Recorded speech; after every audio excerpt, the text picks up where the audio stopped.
So ayun guys, welcome sa uh, I guess Calculus 1 guide. So ngayon, ang topic for today is limits. So, pasadahan lang natin yung definition ng limit, random definition ng limit. Kaya meron tayong graph. Yan.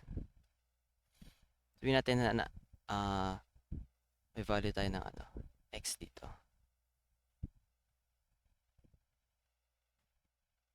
Yan. Sabihin natin yung value yan, x. Then gusto natin malaman to, y. So, basically si limit, like, pag yung value ni x is papalapit dun sa certain value na yun, sabihin natin, palitan natin to. Sabihin natin value na a, yun yung value ni x. Ano daw to? Ano yung value ni y? As, parang x approaches a certain value. So, yun lang naman yun. Yun lang naman yun. Definition ng limit. But anyway, so, si limits, so paano tayo mag-evaluate ng limits is, para sa akin, it's, parang categorize sa apat. Paano natin solve? Limit, apat yan. Una is direct sub. Next is absolute value. Discuss ko bakit pagkaiba to. Next is infinity. Yeah. Apat pala, no? Apat pa sinabi ko. Direct sub, absolute value, infinity.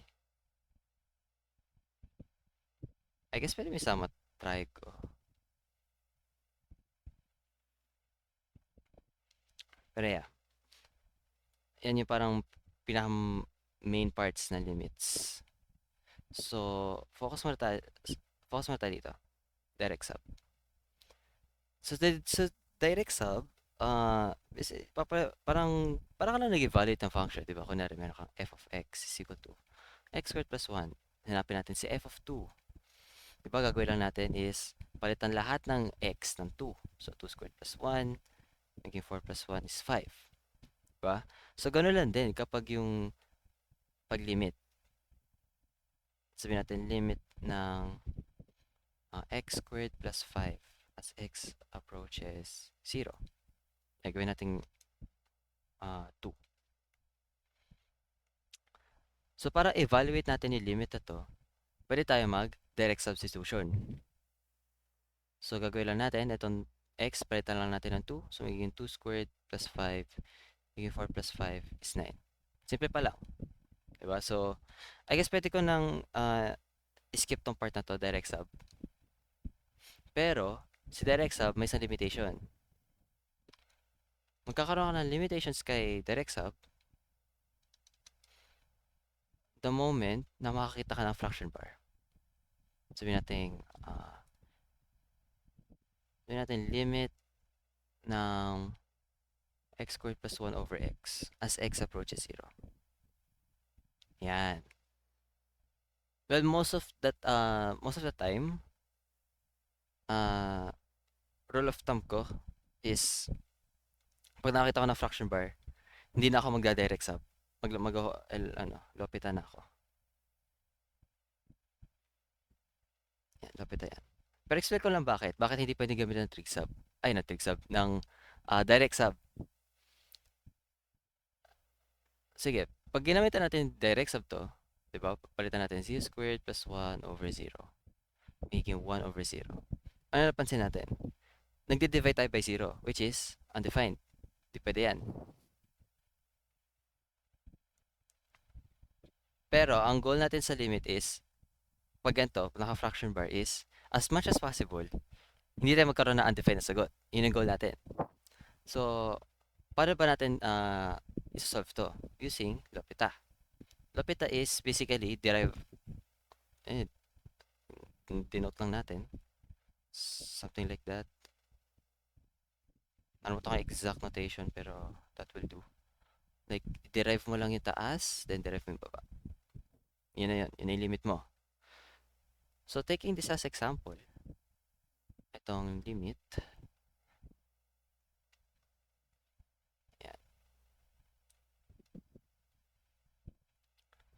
So, paano natin i-derive to? So, dito sa taas, focus mo tayo sa taas. Ayan. So, i-introduce natin si power rule. Ano ba muna si power rule? Power rule.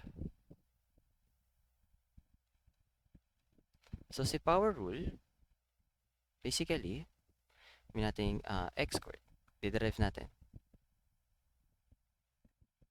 Ayan. Basically, ang gagawin lang natin kay power rule is tignan natin itong exponent. Ayan. Lagyan natin sa harap. So, meron na tayong 2. Then, kopyahin mo lang yung x dyan. X. Then, the next step is 2 minus, isusubtract mo yung exponent. So, magiging 2 minus 1. Yan lang si power rule. Kunin mo si exponent, ilagay mo sa baba, then mag-minus 1 ka. So, kapag dinerive natin ito, magiging 2x. So, ito, diderive natin si x, or ito yung example natin kanina, magiging 2x. Then, paano naman pag magdederive tayo ng constant? Derivative ng constant, laging 0. Wala ka na pake. So, 2x na yan. Over, sige ito, x. Pag dinerive natin si x, di ba exponent niya 1? So, ibababa natin si 1. 1 times x raised to 1. Then, magsusubtract tayo ng 1 sa exponent. 1 minus 1. Magiging 1. X raised to 0. Magiging 1 na lang yan. Yan. Then, magiging sagot, magiging ano is 2x. Pero hindi pa tayo final answer. Kasi, ang goal lang ni Lopita is para lang matanggal to. Itong ilalim na yan. Yan yung goal ni Lopita. Or at least, hindi maging 0 yung denominator kapag ginamitan ng direct substitution. Pero since okay na tayo mag-derive, tapos na tayo mag-derive, pwede na tayo mag-direct sub. Kasi wala na yung over 0 na kinakatakutan natin eh. Wala yan eh. Diba? Wala yan. I mean, ito. Wala yan. Yung 2 over 0. So, pwede tayo mag-direct sub. So, kapag sinubstitute natin si 0, magiging 2 times 0 is equal to 0. Yan yung limit niya. So, that's with, gano'n lang kasimple si direct sub. Kapag nakakita ka na fraction bar, like, isipin mo na, okay, kailangan baka gamit ako ng Lopita to. Pero, hindi lahat nagagamitan ng Lopita kahit may fraction bar. Kasi may mga instances na pwede mo silang i-simplify. Sabihin nating limit. Ano maganda?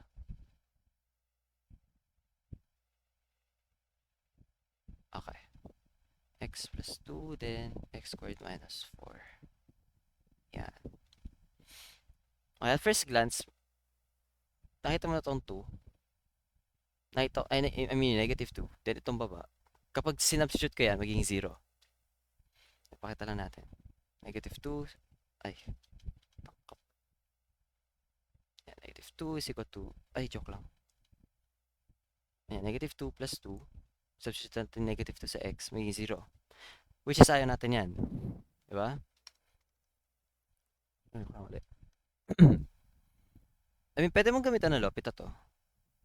Itong part na to. I guess magandang practice na rin, like matik ng Lopita. Pero okay din na, okay. What if pwede kong i-factor? Diba? So, para malaman mo kung pwede siyang i-factor, kapag, nakita mo itong relationship na to, ito, 2, tsaka 4. Yan. Sabihin natin, examples pa is yung 3, pati 9, 4, pati 16. Kasi naka-squared yan eh. Diba? Kapag skinword ko yan, parehas lang. So, one of those relationships ng numbers. So, ibig sabihin nito is hint na to. Hint to na matatanggal yan somehow. Somehow, some way. Pero tignan natin, paano siya matatanggal. So, x plus 2, hindi natin siya pwede factor. Simplified na yan. Wala tayong magagawa dyan. Kahit baliktad mo yung mundo. Pero, si x squared minus 4, ano yung napapansin natin dito kay x squared minus 4? Di ba parang similar lang siya sa uh, difference of two squares? Di ba? Yung a plus b, a minus b is equal to a squared plus b squared. A squared minus b squared. Di ba ganyan siya? Sim sobrang similar na dito. Bakit? Itong x squared given na yan. Kasi may nakadikit na squared. Then si 4, pwede natin kunin yung square root niya. Para, para masatisfy niya si b. So, ibig sabihin, pwede natin gamitin to. So, magiging factor niya is x plus 2 times x minus 2. Eh, may nakita kang x plus 2 sa ilalim. So, tanggal yan. Pwede mo i-cancel yan. Then, ang natira is x minus 2. Okay, segue muna ako. Okay, mag-iingat tayo pagdating sa cancellations kasi maraming magkakamali dito. I mean, kasi nangyari na rin sa akin yan. Sabihin natin meron tayong x squared plus 5x plus 4. Then sabihin natin may x cubed plus 1. Okay, hindi natin pwedeng gawin to. Hindi natin pwedeng i-cancel to. Kasi, nakapag may plus sign ka sa gitna. Sa gitna nila. May plus sign or minus sign, di ka pwede mag-cancel. Di mo pwede cancel tong purple na nakabilog. Pero, kapag nakakita tayo ng ganito, x squared over x squared plus 5x over, sabihin natin 3x. Ngayon, pwede. Pwede to. And pwede rin to. Bakit? Bakit pwede? Kasi, bakit pwede? Kahit may positive side ka dito. Well, the thing is, pagdating dyan, sabihin natin, meron tayong,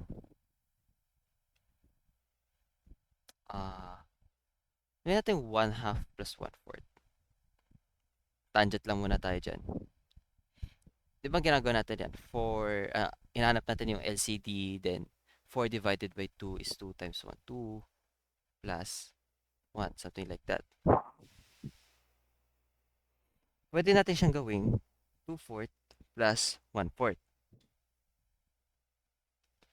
Hindi pa rin natin natatanggal yung identity niya kasi 2/4, 2 over 4 is 1/2, still 1/2, diba? So, parang same concept lang din na nangyayari dito. So, dito, pwede natin paghiwalayin. Itong x squared, pati 5x. So, paano natin gagawin yun? So, parter ko muna to, x squared muna, over 3x, then plus 5x over 3x. Then, pwede na ako mag-cancel-cancel. Pero dito, technically, pwede natin mahiwalay. So, una example. Technically, pwede natin ipaghiwalayin, pero wala ka rin makakancel. Kasi, kapag gagawin mo itong technique na to, kailangan mo isama yung buong denominator. Hindi ka pwede maging selective lang. Hindi pwede yung x squared over x cubed lang, or yung 5x over 1 lang, or yung 4x. Yung ganyan. Hindi pwede. I mean, technically pwede to. Pero one part. I mean, technically my point is, kailangan isama yung buong denominator. Pag gagawin niya yan. So, yun lang. Tips lang, like, dahan-dahan lang sa, cancellation. Hindi, huwag mong gagawin yan. Ito, huwag mong gagawin yan. X yan. Mamali ka. So, yun yung one way is factoring. Pero I suggest, maglapit ka na lang. Pero papabuhay mo. Pero sige, try natin ilapit to. Kapag nilapitan natin, si x squared over x plus 2. Kapag nilapitan natin yan, derive natin si taas. So, ano derivative ni x squared? Kakaano lang kanina is 2x. over derivative ni x, explain natin kanina, 1 is equal to 2x. Okay, para sa okay, nakalimutan ko pala yung part na iso-solve pala to. Okay, sige, solve muna natin to. Okay, so pwede na tayo mag-direct sub. So, 2 times negative 2 is negative 4. So, yun sa L'Hopital. Then, sa substitution naman, pwede natin yung substitute, negative 2 minus 2, still negative 4.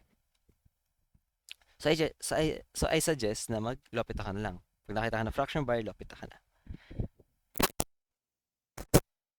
Okay, so basically yun lang yun sa direct sub. Then, siguro punta tayo sa trigo. Kasi yun yung medyo tricky. And mahilig pa naman si Ma'am Ses sa trigo. So, lagyan na natin ang trigo. Okay. Example is limit ng sine tangent px. X approaches 0. Okay. At first glance, tingin natin pwedeng i-direct sub eh. Diba? Kapag dinirect sub natin yan, sine a times 0 over tangent a times 0. Pero, kapag kinalculate natin yung tangent, a times tangent 0, ang lalabas dyan is over 0. Hindi siya. Oh, like, ay nga natin to eh, di ba? So, gagawin natin, magde-derive tayo, L'Hopital. L'Hopital tayo. Kapag nilopita natin to, okay. Lagay ko pala muna yung ano. Derivative. So, ang derivative ni sine, cosine. Okay. Ito yung f of x. Higyan natin ng ano, notation. Yan. Ibig sabihin pala ng f na may apostrophes, basta dyan is f prime, ibig sabihin kapag dinerive. Yan yung derivative. So, yan. So, yung f of x, dyan, yung walang apostrophe, yan yung original equation. So, pag dinerive yung sine, magiging cosine.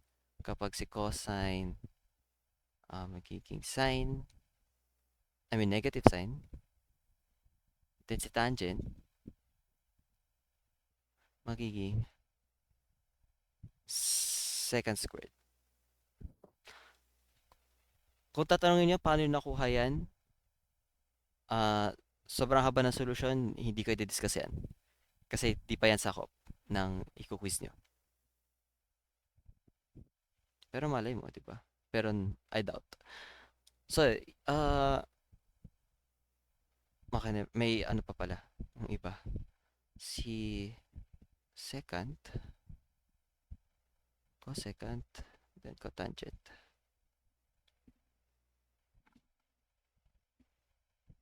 Si secant is, wait lang, lahanin ko muna. Ito ay, alam ko negative cosecant squared.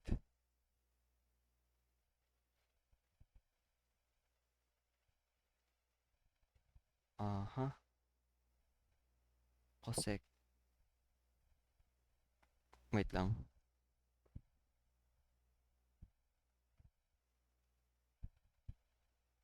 Oh my god, nakalimutan ko na yung derivative. But anyway, may Google naman.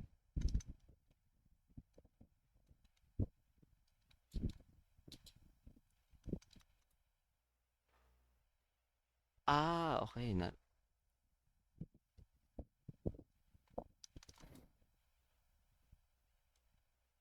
Oh, okay. Secant x tangent x. Okay, naalala ko na. Grabe. Ito ko na to Well, yun. Anyway, cotangent. Yan yung derivatives kapag may x na palagi. Cosine x, sin x, secant squared x, secant. Yan. So, Kapag dinerive natin si sine a of x, so ang gagawin dyan is chain rule. Okay, introduce natin si chain rule. Chain rule. Okay, so paano nga pa gumagana si chain rule? So like yung lagi kong sinasabi kahit sa mga naging kahit sa mga kaklase ko, like pag mag-chain rule ka, ang gagawin mo, derive si labas times derive ni loob. So paano 'yon? Sa example tayo. Sabihin natin x plus 1 squared. So, pag de-derive natin 'to, ang ibig sabihin ko ng derive sa labas is basically magpa-power rule ka muna. So, eto power rule lang tayo. 'Di ba is kuha exponent, baba, 2 times, copy natin yung equation, x plus 1, then tsaka tayo mag 2 minus 1. Tapos na yung derive sa labas. Then, mag-multiply tayo ng isa pang beses, multiplied by non-derivative ng loob. So, magpo-focus na tayo sa x plus 1. So, kapag dinerive natin yung x plus 1 alone, ano magiging sagot? 1 na lang kasi derivative na lang ng x yun eh. So, I mean, technically, pwede ko na tanggalin to. So, ang magiging sagot dyan is 2 times x plus 1. So, yan si chain rule. Kasi, turo ko na rin paano yung sa trigo. Kasi, medyo, I guess, medyo tricky siyang tignan. Sabihin natin sin, derive na natin yung ax. Derive natin taas. So, paano nga ba natin gagamitin yung derive sa labas times derive ng loob? So, sa derive ng labas is itong sine. Diba? Ito yung buong sine function. So, ano yung derivative ni sine? Based sa table natin kanina. Or like yung values. So, si sine, kapag dinerive natin magiging cosine. Sulatan natin si cosine. Then, kopyahin natin yung nasa loob. Parang yung katulad na ginawa natin kanina. Diba? Kinopya lang natin. Then, times derivative ng loob. Ano ba yung derivative ano ba yung nasa loob ng sine? 'Di ba? Ito ang ax.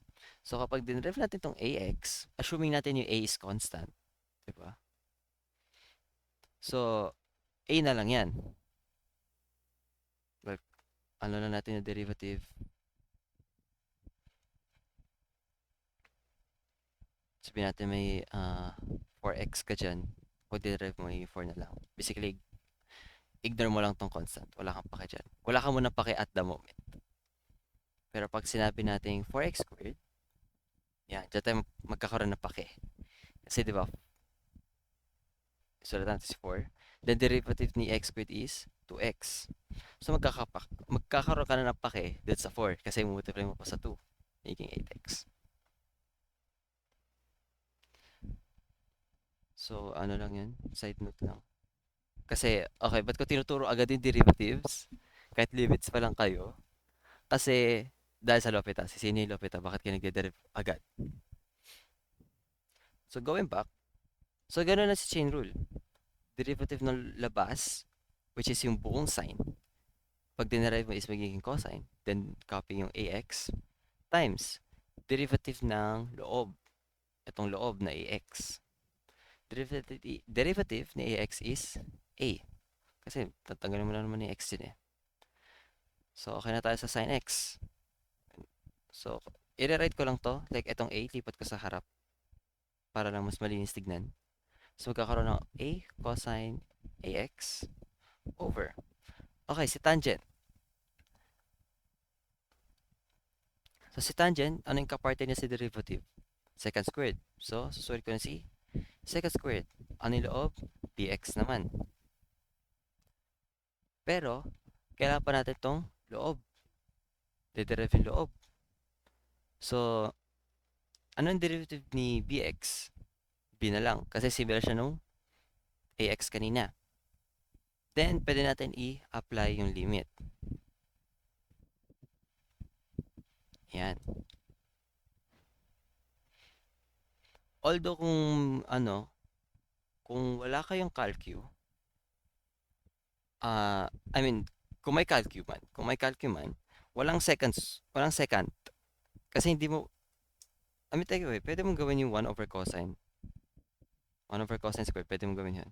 Pero in the case na, okay, walang calcu, ito gagawin natin. Okay. Sa trigo, usually, di ba, kino-convert natin lahat ng ah, trigo functions, itong sine, cosine, tangent, into sine or cosine, in terms of sine or cosine. Eh, may second squared ako dito. Ang goal natin is gawing cosine. Para at least mo magkapareha. Sine or cosine, kung naman lumabas. So, dito papasok yung ginagamit ng karamihan yung Piatos method. Like, ang goal ng Piatos method is kunin lahat ng trigonometric na conversions. Mapa Pythagorean man yan, mga identities, most of the identities. Pero ako hindi ko masyado ginagamit yun. Kasi, I mean, kabisado ko na siya. So, mostly, ito lang naman kasi yun eh.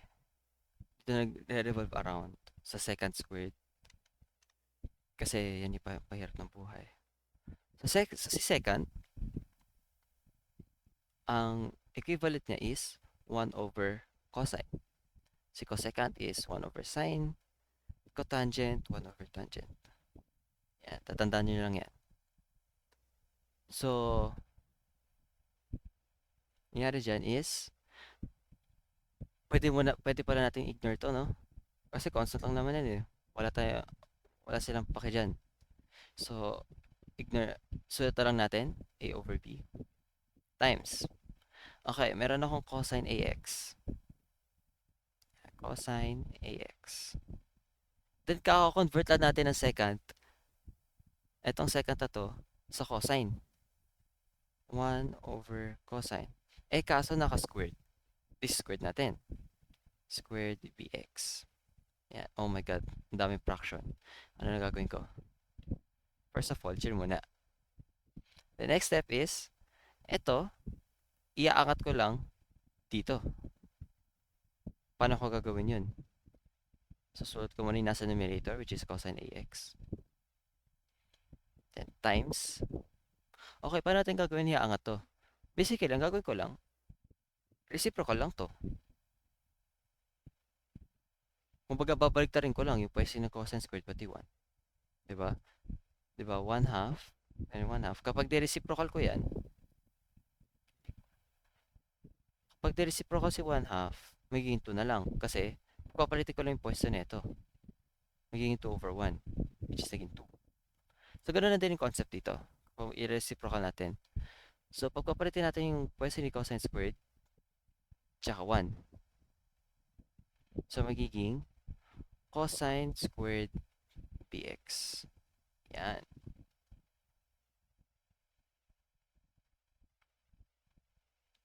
Okay. So, paano na? Ano na gagawin natin dyan? So, pwede na tayo mag-direct sub. Kasi alam natin, kasi malalaman na lang natin. Substitute muna natin.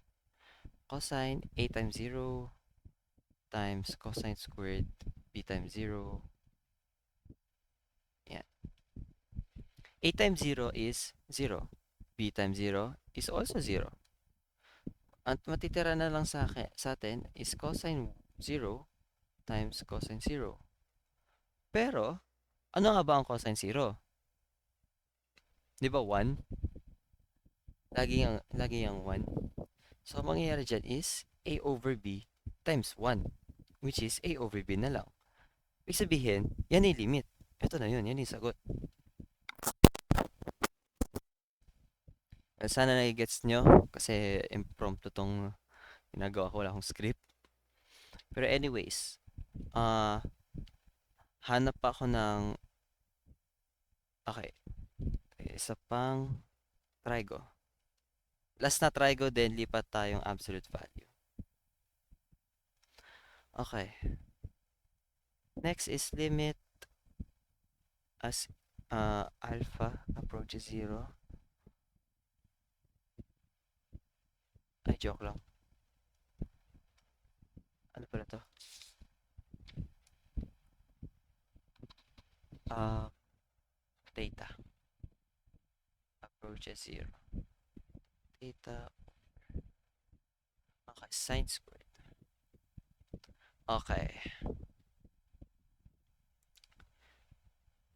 First glance, may fraction bar, grammatic, L'Hopital. No questions asked, L'Hopital agad tayo. Di natin kailangang i-prove bakit mag-error yan, pero ilolopitan na natin yan. Okay. So, paano to? Hala, hindi na siya x, hindi na rin siyang y. Paano natin diderive yan? So, basically, ang gagawin lang natin, imagine natin itong theta as x. So, i-rewrite natin as limit as x approaches 0 na x over sine squared x. Okay. Then, pwede natin mag-proceed sa L'Hopital. Okay, derivative. Okay. As usual, derivative ng taas over derivative ng loob. Then, derivative ni x is 1 over... Okay, sine squared. Paano to? So, gagamitin natin yung chain rule. So, ano nga ba yung labas na function dito? Kasi, di ba, establish natin kanina, etong sine. Yan yung labas na function. Pero dito, hala, ano na? In this case, kapag nakita kayo na naka-squared, eto ang labas na function. Yung naka-squared. I mean, yung squared mismo. Then, gawin natin yung derivative ng labas, which is 2 sine 2 minus 1. Di ko nisusulat. 2 minus 1 is 1x. So, tapos na tayo sa first part, yung derivative ng labas. Then, yung derivative naman ng loob, which is sin x. So, ano nga ba yung derivative ni sin x? Based sa ano dito? Cosine x. So, ito ay sin x, cosine x. Okay. Okay, sige. Try natin i-substitute. So, 1 over 2 sine 0, cosine 0. Ito cosine 0, alam natin 1.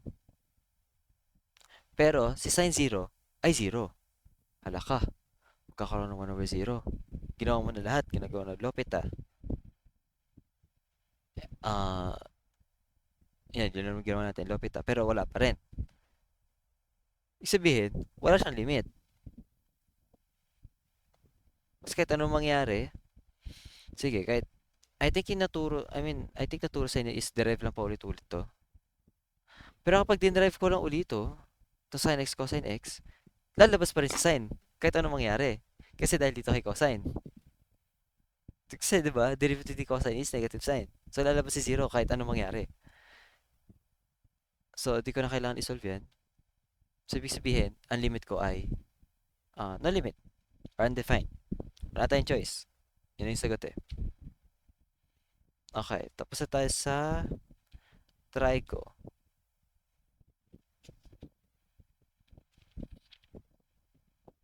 Okay. Mag-aano ko ng absolute value naman. Okay, absolute value. So, okay. Ito yung sunod natin. Absolute value. Yan. Mahirap din yan kasi ang trabaho ng proseso. Okay. So, paano nga ba si absolute value? Sabi natin, x approaches 5 na absolute value ni x. So, di ba, pag nagsalpak tayo ng kahit anong number kay x, ang magiging output niya is laging positive. So, therefore, ang gagawin natin is gagawa tayo ng dalawang case. Case 1, case 2. Okay, ano nga ba yung case 1? Assuming natin na yung values na nilagay natin kay x is positive. Regardless of the absolute value. Wala tayong muna pake sa absolute value. Then kay case 2, negative. Wala tayong pake dun sa absolute value. Okay? Kapag gagawin natin case 1, case 2. Okay. So,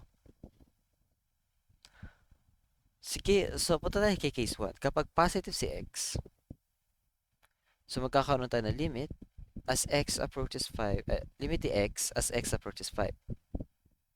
Which is, pwede natin direct sa agad, which is 5. ba? Then what if negative naman yung x? Limit as x approaches 5 kasi negative x naman. Pwede tayo mag-direct sub, negative 5. Pero ano yung magiging limit natin? Itong dalawang to.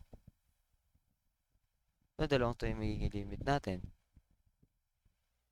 Kasi 'di ba ang graph ni the absolute value is something like this.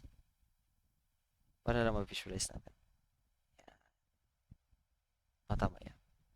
Yan pa letter V. Ito yung case 1 natin. Yung right side. Ito yung case 1.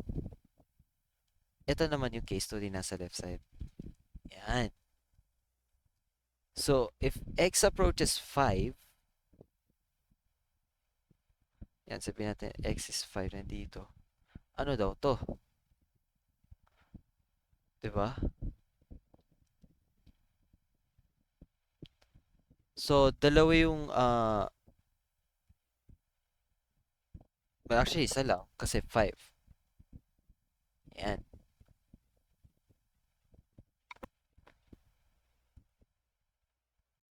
Okay, bigla ko pala na-realize, mali pala yung ginawa ko ng example yung paggamit ng case.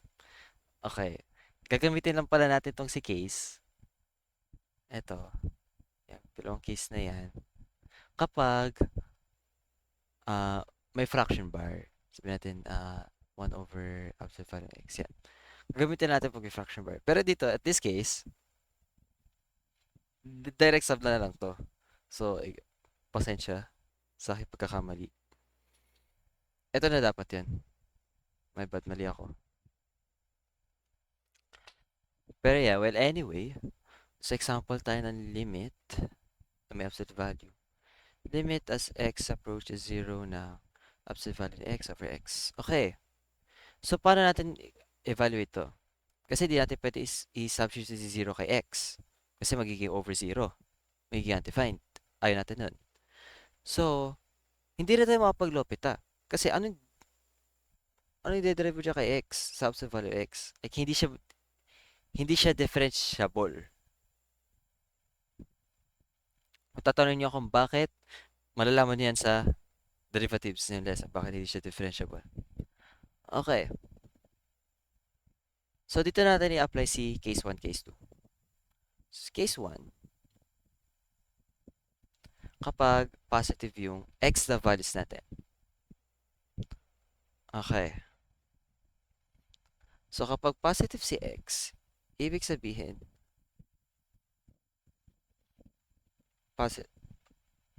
positive yung values natin kay x, ibig sabihin, magka-cancel yan, 1. So, yun yung sagot natin, 1. Pero may case 2 pa tayo.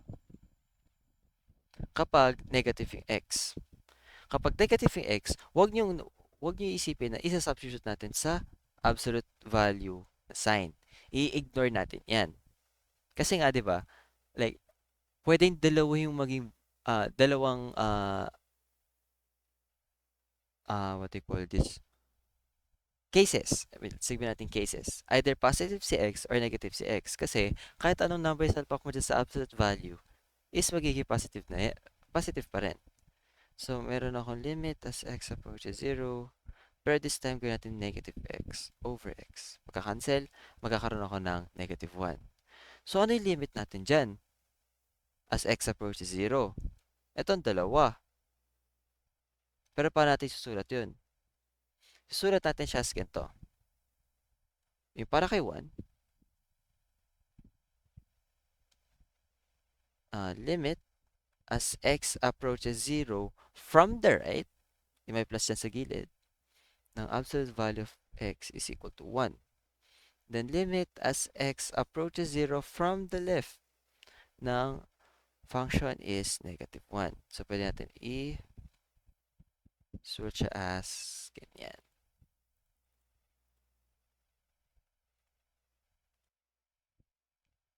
Yeah, so ganyan. Pwede natin siya isulat. Well, sige, hanap pa tayo ng isa pang example. So, limit as eto. What if pareha silang may absolute value. X plus 1 over absolute value ni X. Hala, paano yan? Case 1, case 2 pa rin ba yan? Or hindi? Actually, hindi.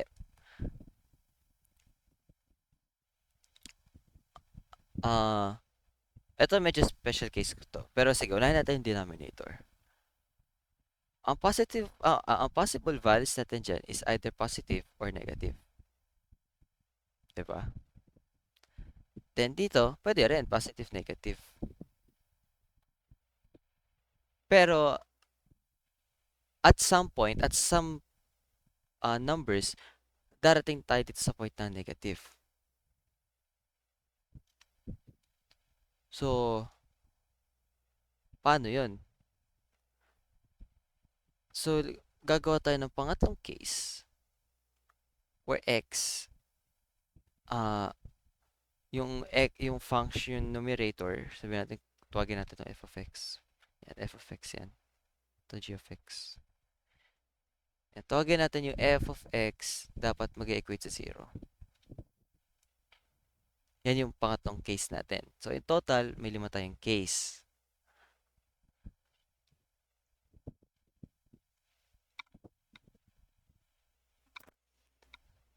So, gagawin natin is, gusto natin case 1, 1, kaya yan, 2, 3,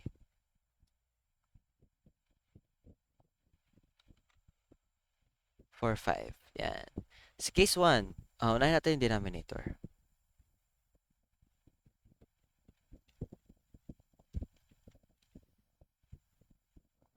Yan.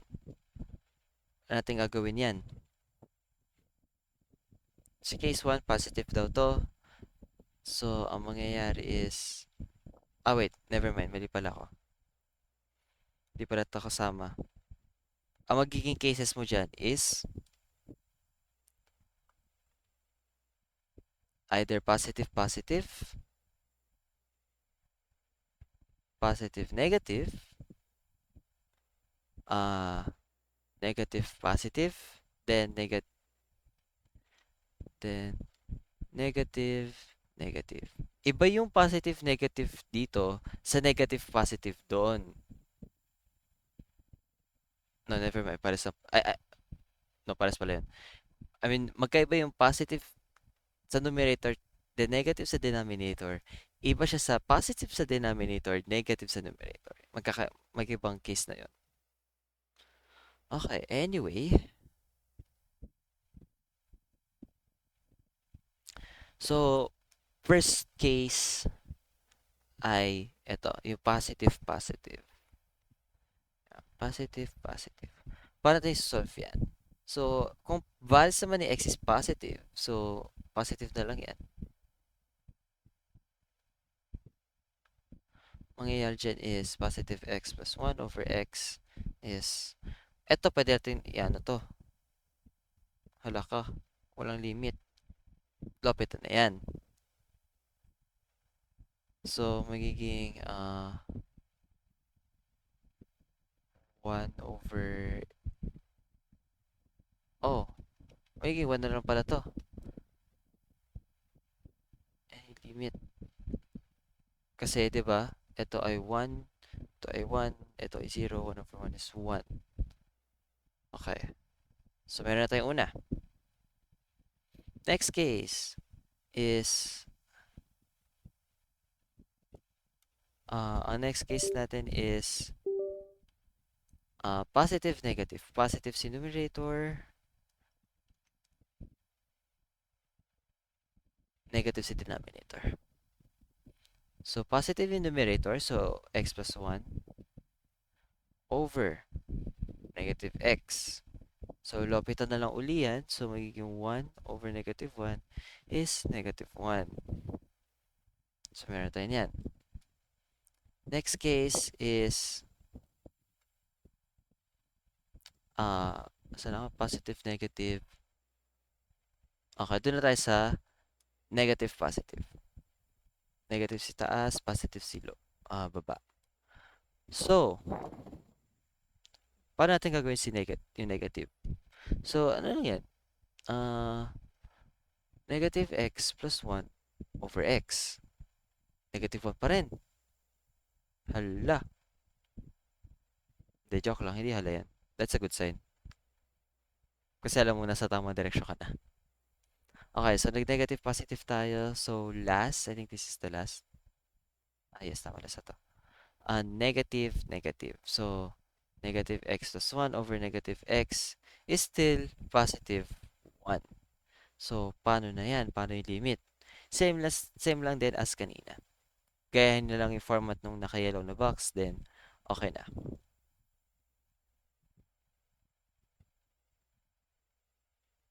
Okay. Okay na tayo sa absolute value. I guess okay na rin tayo sa trig.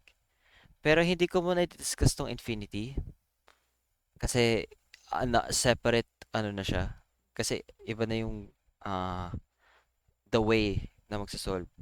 So, doon muna natatapos yung video natin for limits. Pasensya na, wala akong script.